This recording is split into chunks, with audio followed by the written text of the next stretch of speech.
जूनागढ़ के भवनाथ में महाशिवरात्रि का भव्य मेला हर साल आयोजित होता है। तब इस साल भी महाशिवरात्रि के इस मेले का आयोजन होने जा रहा है। तब उससे पहले जूनागढ़ में महंत नरेंद्र बापू की ओर से अन्न क्षेत्र की शुरुआत करवा दी गई है। इस बार भी जूनागढ़ के भवनाथ के महाशिवरात्रि के मेले में आपा गीगा के ओटला के अन्न क्षेत्र की शुरुआत हुई है और ज़्यादा से ज़्यादा भाविक भक्त इस अन्न क्षेत्र का लाभ ले, ऐसी अपील भी महंत नरेंद्र बापू की ओर से की जा रही है। આજથી શિવરાત્રી મેળાનો આમ તો પ્રારંભ વાર છે, પણ આજથી આપણે રસોડું ચાલુ થઈ ગયું છે, એ વિશે શું કહેશો?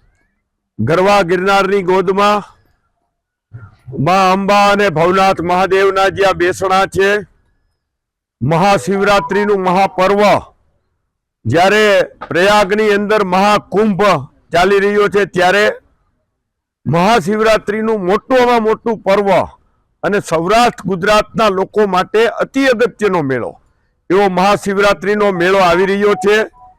22 તારીખે ધર્મધજા લાગશે દરેક અખાડાઓની અંદર, પરંતુ અમારા સદગુરુદેવ શ્રી જીવરાજ બાપુના આદેશથી છેલ્લા ઘણા વર્ષોથી આશરે 7 વીઘાની અંદર આ બધું મોટા પાયે એટલે કે ભગવાનની કૃપાથી જે રીતે ચાલે એ રીતે અન્ન ક્ષેત્ર અને મહાપ્રસાદના ભોજનની વ્યવસ્થાઓ કરવામાં આવે છે, જેની અંદર સંપૂર્ણપણે શુદ્ધ ઘી, સંપૂર્ણપણે શુદ્ધ સિંગ તેલ, દરરોજ 2 મીઠાઈ, ફરસાણ, 2 શાક, દાળ, ભાત, રોટલી આવતીકાલે ગુરુવારે 20 તારીખથી બપોરથી આ અન્ન ક્ષેત્રને જાહેર ખુલ્લું મૂકવામાં આવશે।